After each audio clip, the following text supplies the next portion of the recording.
They got out of the car, stepping onto the porch where everything had started. Aisha finally spoke again. "So, what happens now?" James shook his head. "Nothing. We go back to living our lives." Aisha let out a bitter laugh. "Like any of this ever happened." Miss Hattie reached out, taking Aisha's hand in hers. "No, baby," she said gently. "Like we know the truth, and that's enough." Aisha looked at her grandmother, searching for something in her expression. "Is it though?" Miss Hattie gave a small smile, the kind that carried more weight than words ever could. "Sometimes, knowing is all you get." James sat down on the porch steps, running a hand over his face. "You think they'll ever say what really happened to him?" Miss Hattie rocked back in her chair, gazing out at the quiet street. "Depends on who's telling the story." Aisha checked her phone one last time. No updates, no more videos, just silence. Whatever happened in that alley, whatever lesson had been taught to that man, the world wasn't going to get the real version. It would be spun into something else, twisted into a narrative that fit someone else's agenda. But they knew. And that was enough. The night stretched on softer now. The tension hadn't disappeared, but it had settled into the background, part of the air they breathed. Miss Hattie leaned back in her chair, closing her eyes for just a moment, listening to the quiet. Tomorrow, the world would keep turning. People would talk, speculate, move on to the next scandal. But some things stayed. Some lessons left marks that didn't fade. And some people learned whether they wanted to or not. Miss Hattie opened her eyes, looking out at the darkness, the stars scattered across the sky. She had lived through enough to know how these things went. Power shifted in ways most people never saw. Justice didn't always come the way folks expected. But sometimes, just sometimes, it came in a way that couldn't be ignored. She rocked slowly, listening to the night, letting it hold the weight of everything left unsaid. Then, finally, she smiled. But she knew better than to pray for mercy when a storm like this was coming. The silence on the porch felt heavier than before. The night air, once filled with laughter and music, was now thick with something else, something unspoken, something dangerous. Miss Hattie sat still, her face calm, but her eyes said everything. She had lived long enough to recognize when things were spiraling into something bigger than they were meant to be. And this was getting out of control. James let out a slow breath, shaking his head. "This don't make no sense. First he does what he did, then he vanishes, and now somebody's saying he's gone for good." Aisha's fingers were tight around her phone, and they're saying the police already know. The murmurs around them grew louder. The neighbors who had stayed to watch were now huddled in groups, whispering, checking their phones, waiting for the next piece of news to drop. The news van down the street was still parked, but now another one had joined it. The world was watching, but none of them knew what they were actually looking at anymore. Miss Hattie finally leaned forward, resting her hands on her lap. Her voice was steady when she spoke. "This ain't how things are supposed to go." James turned to her. "Mama, you think somebody," he hesitated. "You think somebody took matters into their own hands." Miss Hattie didn't answer, not right away. Instead, she looked out at the street again, her mind racing through all the possibilities. She had seen men disappear before. Sometimes, it was the system making them disappear. Other times, it was something else entirely. Aisha's phone buzzed again. She looked down, then gasped. "Grandma, look." She turned the screen toward Miss Hattie. It was a video, grainy, shaky, like it had been filmed in a hurry. But the image was clear enough. A streetlight flickered over an empty alley, and there, just barely visible, was the officer's patrol car. The timer stamp, just 2 hours ago. James grabbed the phone, his eyes narrowing. "Where is this?"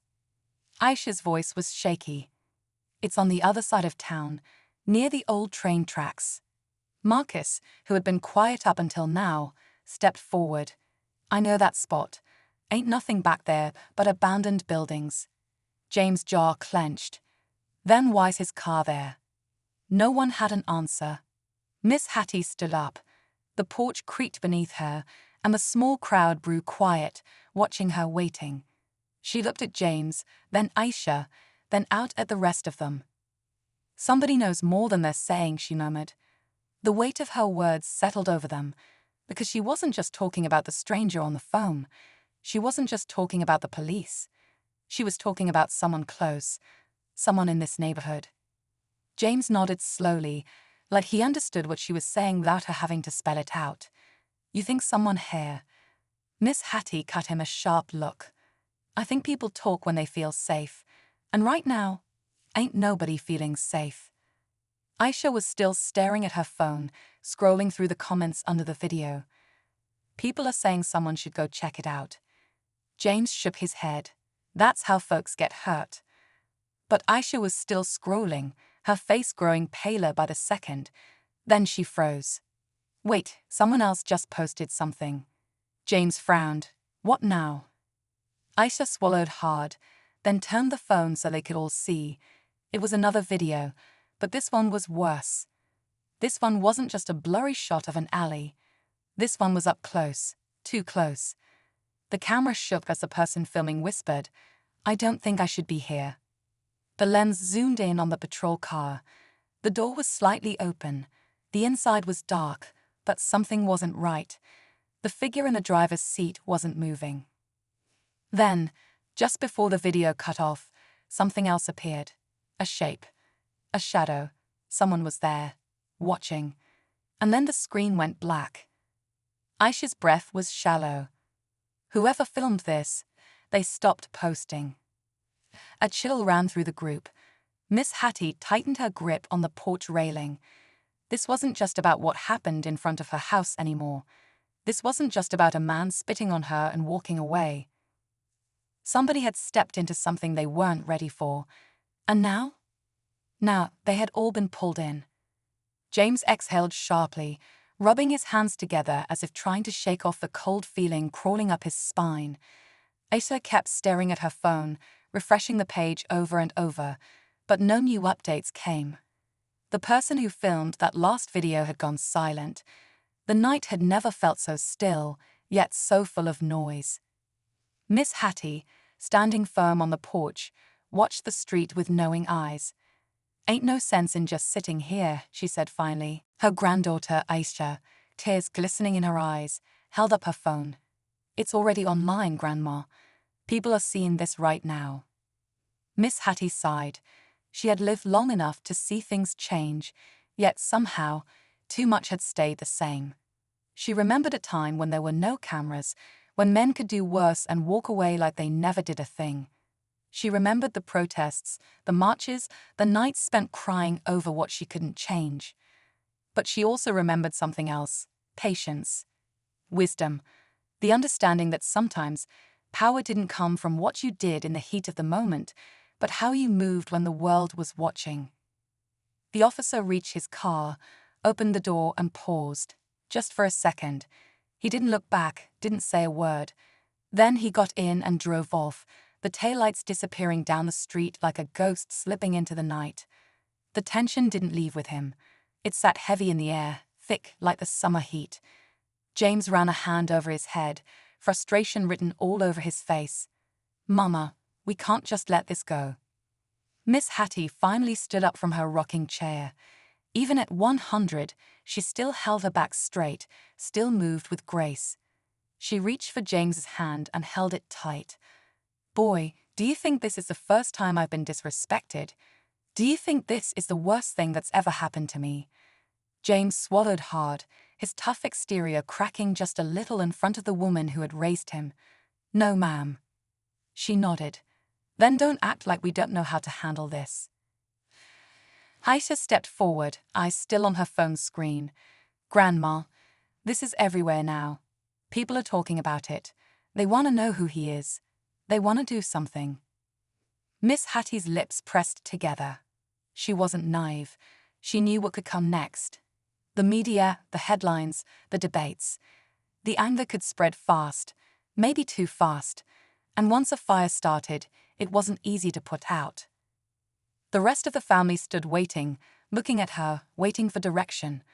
The whole world might be watching soon, but right now, in this moment, it was still her family's story. The question was, what would they do with it? The weight of the moment still hung heavy in the air. Miss Hattie knew the fire had already been lit, and there was no stopping it now. The younger generation wasn't like hers. They didn't wait. They didn't suffer in silence. They spoke up, they pushed back, and now with the internet, the world heard them almost instantly. Aisha was still staring at her phone, her fingers flying across the screen. Grandma, it's everywhere. People are sharing it on Twitter, Facebook, TikTok. Some folks already found his name. James turned sharply. What do you mean they found his name? Somebody recognized him, she said. They posted his badge number, his record. Looks like he's had complaints before. Miss Hattie's jaw tightened, but she stayed quiet. She had lived long enough to know how quickly things could spiral. It wasn't just about what had happened to her. It was about what could happen next. James exhaled hard, shaking his head. This ain't just some random cop then. He'd been doing this. The murmurs grew again, louder this time. Neighbors who had stuck around after the incident were now forming small clusters, talking, debating, asking the same question. What do we do now? A younger man, Marcus, who lived down the street, spoke up. We should march. Go down to the station, make him answer for this. A few heads nodded in agreement. Others weren't so sure. Marching ain't enough, someone else said. We need to press charges. James turned back to Miss Hattie. Mama, we need to do something. You can't just let this ride. Miss Hattie looked at her son, her face unreadable. You think I don't know that? She said softly. Aisha glanced up. Some news reporters are already messaging me. They want to talk to you, Grandma. Miss Hattie sighed. She had been here before. Not exactly like this, but close enough. She had seen the cameras come in after an injustice, had seen people rally behind a cause, had seen the anger rise, and then, just as quickly, seen it all fade away when the next big story came along. The real fight wasn't in the moment. It was in what happened after. James rubbed the back of his neck. What do you want to do, Mama? Miss Hattie didn't answer right away. Instead, she looked past the small crowd and out into the street where the officer had driven away. Somewhere out there, he was probably sitting at his desk, maybe even laughing about what he did. Maybe thinking it would all blow over in a day or two. Maybe he didn't realize who he had just spit on. She turned back to her family. We ain't gonna act off emotion, she said finally. We gonna move smart. We gonna move right. James turned to her. Mama, what are you saying? She met his gaze, steady and unshaken. I'm saying we need to see for ourselves. Aisha's eyes widened. Grandma, no. That alley, if something happened to him there, it's not safe. Miss Hattie straightened her shoulders. Neither is waiting around for someone else to tell us what's true. James hesitated. He had been raised to respect his mother's instincts, and right now, they were telling her something was waiting in that alley, something that needed to be seen. Finally, he nodded. All right, but we go together. The drive was tense, the only sound coming from Aisha's phone as she checked for updates. But the person who filmed the video was still silent. When they finally reached the alley, it looked just like the video, dark, empty, forgotten. The only sign of life was the officer's car, parked crooked, the driver's door still slightly open. James killed the engine. We shouldn't be here long. They stepped out cautiously, the night air thick with something unspoken. The old train tracks stretched in the distance, rusted and unused. A streetlight flickered overhead, casting eerie shadows against the walls of abandoned buildings. The car was right in front of them now, close enough to touch. James reached out and slowly pulled the driver's door open. The inside smelled like sweat and something else, something faint but wrong. The officer was there, slumped in the seat, completely still. Aisha covered her mouth, taking a step back. Oh my God. James checked his pulse. He was breathing. Faint, but still there. Miss Hattie stepped closer, looking him over. His uniform was still on, but something was missing. His badge, his belt, his gun. He was left here, she said quietly. James frowned. Left here by who? A rustling sound made them all freeze. From the darkness, a figure stepped forward. Marcus. James' eyes went wide. What the hell are you doing here? Marcus didn't speak right away. He looked from them to the officer, then back again. I wasn't sure y'all would come. Aisha's voice was sharp. What do you mean? Marcus let out a slow breath. I was the one who sent that video. Silence fell over them. James stepped forward. You filmed that? Marcus nodded. I didn't know it was him at first. I was passing through, saw the car, figured something was off. Then I got closer and he motioned to the officer. Saw him like this.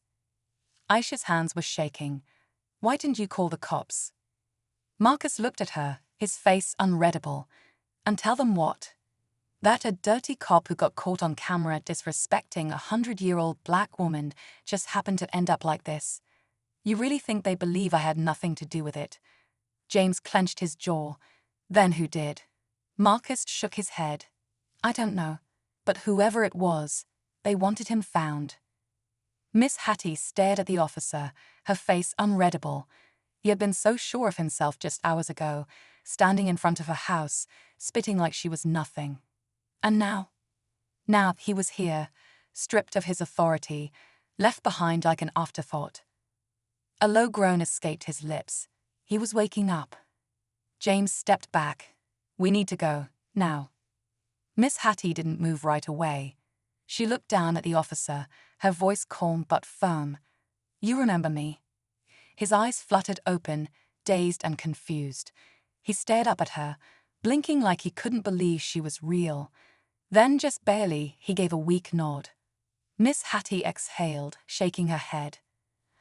I hope you do. Then, without another word, she turned and walked away. The walk back to the car felt heavier than before, like the night itself was pressing down on them. No one spoke, not even Aisha, who usually had something to say about everything.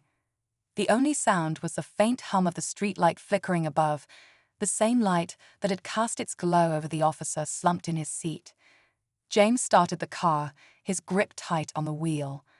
We're not talking about this again, he said, his voice low but firm. Not to anybody. Aisha looked out the window, her fingers still gripping her phone, but she hadn't refreshed the page in minutes. What if he tells someone we were there? Miss Hattie let out a breath, slow and steady. He won't. James glanced at her in the rearview mirror. How do you know? She met his eyes with a calm that only came from living a long life. Because he's got too much to lose. It was supposed to be a day of joy, a moment of celebration. Family, friends, and neighbors had all gathered to honor a remarkable milestone minus 100 years of life. Miss Hattie Mae Johnson, a beloved grandmother, had seen it all. Through the struggles of the past century, she had stood strong, raising children, grandchildren, and even great-grandchildren with love, wisdom, and resilience. But on this special day, the unthinkable happened. The sun was just beginning to set, casting a golden glow over the quiet neighborhood. Laughter filled the air as little ones ran around with balloons, and the smell of Miss Hattie's famous peach cobbler drifted from the kitchen. Her wrinkled hands, still strong despite her years, clapped along as her family sang Happy Birthday. It was a perfect moment, until the sirens shattered the peace. A police cruiser rolled up, its flashing lights washing over the front yard. The music stopped. Conversations hushed. People exchanged confused glances. There had been no trouble, no complaints, so why were the police here? The officer stepped out, his uniform crisp, his expression unreadable. He wasn't here to join the celebration. He wasn't here to wish Miss Hattie a happy birthday. No, he was here for something else. Miss Hattie, sitting in her favorite rocking chair on the porch, lifted her tired eyes to meet his. Her voice, though soft, still carried the weight of 100 years of experience. "Can I help you, young man?" she asked. The officer took a step forward, his presence tense. "We got a report," he said flatly, glancing around at the crowd as if searching for something or someone. A murmur rippled through the guests. A report? Of what? Miss Hattie's eldest son, James, stepped forward. "Officer, this is a private family gathering. What seems to be the problem?" But the officer wasn't looking at James anymore. His gaze flickered back to Miss Hattie. And then, just like that, without warning, without reason, it happened. A sound so sharp and disgusting that it cut through the stunned silence. Spit. A thick blob landing on the very person who had lived through segregation, through marches, through change, through an entire century of history. The world seemed to freeze. Miss Hattie didn't flinch, didn't move. But the guests. Their gasps filled the air like a gust of wind before a storm. Faces twisted in shock, in disbelief, in outrage. 100 emotions surged at once, yet Miss Hattie remained still. The officer didn't speak, didn't explain.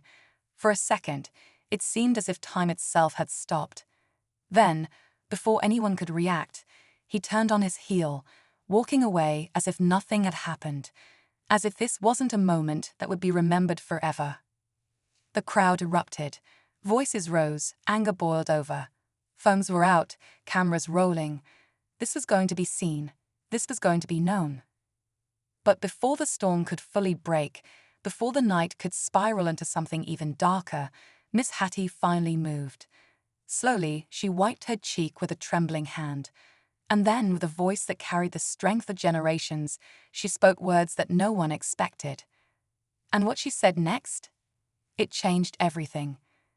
Miss Hattie took a deep breath, her eyes steady, her voice calm but firm. "Lord have mercy," she whispered, her fingers still lightly touching her cheek where the spit had landed. The crowd, still buzzing with shock and outrage, quieted just enough to hear her. The younger ones, fists clenched, breathing heavy, looked at her, waiting. They wanted her to tell them what to do. They wanted a reason to act. But Miss Hattie, even at 100 years old, knew better than to let anger lead the way. James stepped closer to his mother, his chest rising and falling, his hands balled into fists. "Mama, you all right?" She nodded slowly, her gaze still locked on the police officer walking back to his cruiser, like he had done nothing, like this was just another day. But for Miss Hattie, for everyone standing there, this wasn't just another day. This was supposed to be a celebration, a moment of love and reflection, not this. The murmurs around her grew louder. Someone shouted, "We got it on camera." Another voice, sharp and furious, added, "He can't just do that. Ain't no way we lettin' this slide." Miss Hattie finally looked away from the officer, her old but sharp eyes scanning the faces of her family, her neighbors, the children who had been laughing just moments ago, but now looked confused, scared, angry. "You'll listen to me," she said, her voice carrying just enough weight to calm the storm that was brewing. "Not here, not like this." James frowned. "Mama." "I said not here," she repeated, her tone firmer now. James could hear the weight in his voice, the years of guilt buried underneath. The man's hands clenched into fists, then slowly released. "He passed a few years ago. I never told him what I should have. Never told him he was my brother, no matter what the world said." He turned his head, looking James in the eye for the first time with something that almost resembled recognition.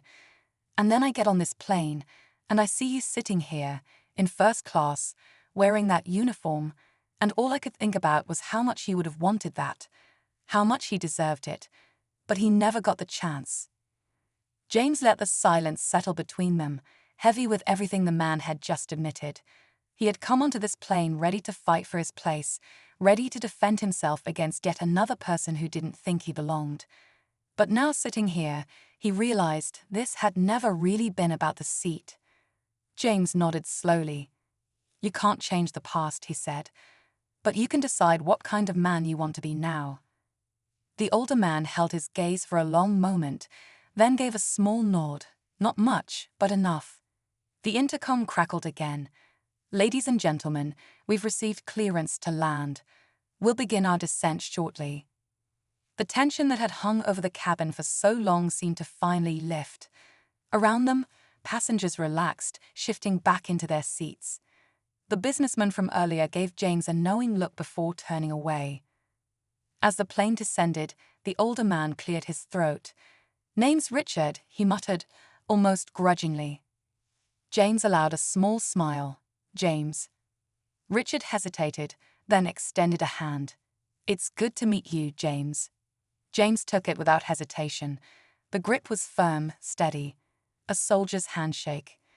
The wheels touched down with a soft jolt, and just like that, the flight was over. But James had a feeling this was a moment neither of them would forget. As they gathered their belongings, Richard paused, glancing at James one last time. "Carter would have been proud of you," he said, and then, without another word, he stepped into the aisle and disappeared into the crowd. James watched him go, exhaling as he grabbed his bag. The world had changed. Maybe not fast enough, maybe not always in the way it should, but change was happening. And sometimes it started in the most unexpected places. James stepped off the plane, the cool air of the airport terminal, a sharp contrast to the warmth still lingering from the conversation with Richard. He adjusted the strap of his bag, his mind replaying the last few hours. What started as a confrontation had turned into something completely unexpected. He didn't expect Richard to change overnight. People didn't work that way, but something had shifted. That handshake wasn't just politeness, it was recognition, maybe even respect, and that mattered. As James made his way toward baggage claim, he noticed the businessman from earlier walking a few steps ahead. The man turned slightly, catching James's eye before giving him a small nod. James returned it, understanding passing between them without words. The businessman had seen everything unfold, and maybe in his own way, he had been waiting for this moment too. James reached the carousel, watching bags tumble onto the belt as passengers crowded around.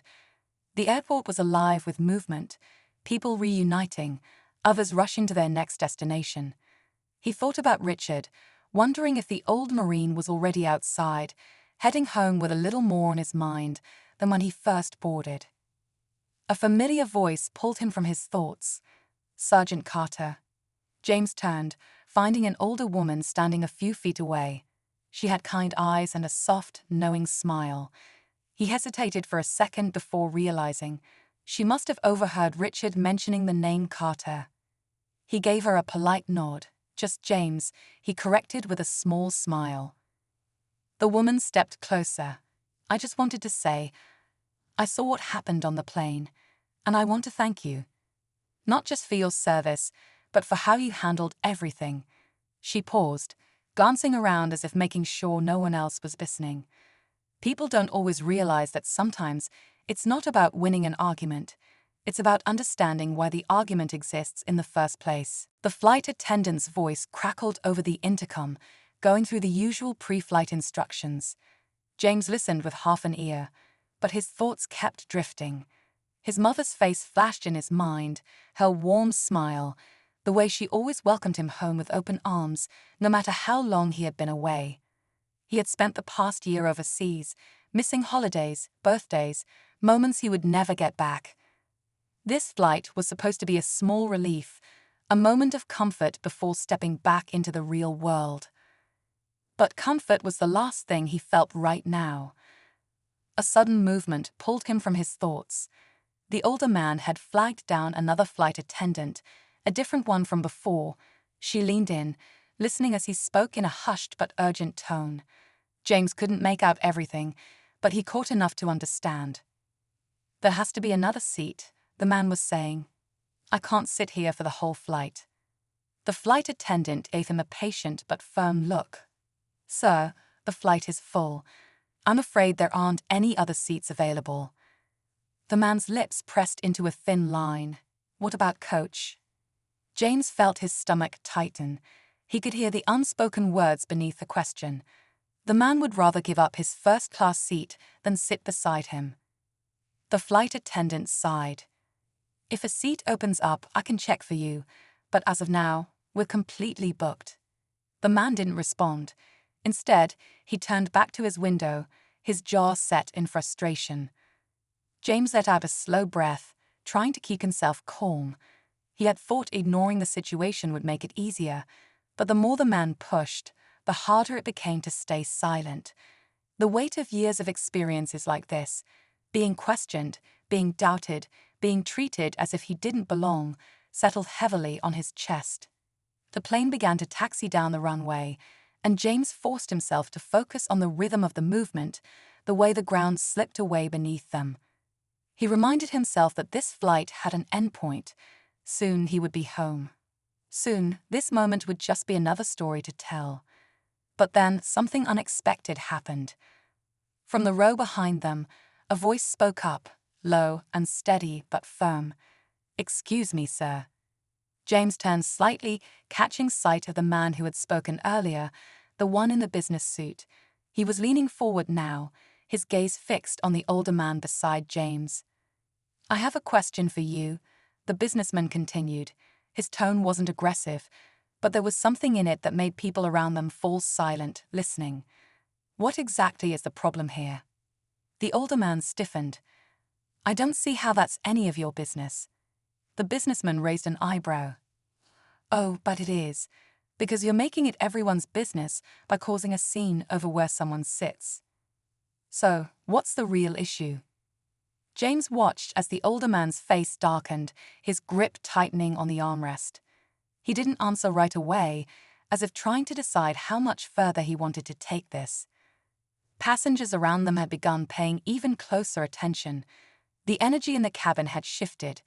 This wasn't just a passing moment anymore. It was something bigger, something that people weren't willing to let slide. James felt a strange mix of emotions. He wasn't used to people stepping in like this. He had learned a long time ago to handle these things on his own. But now sitting here, watching as others refused to let the older man's actions go unnoticed, something in him stirred. The older man let out a dry laugh, shaking his head. "Unbelievable. The world really has changed, hasn't it?" His voice was bitter, but there was something else beneath it, something almost uncertain.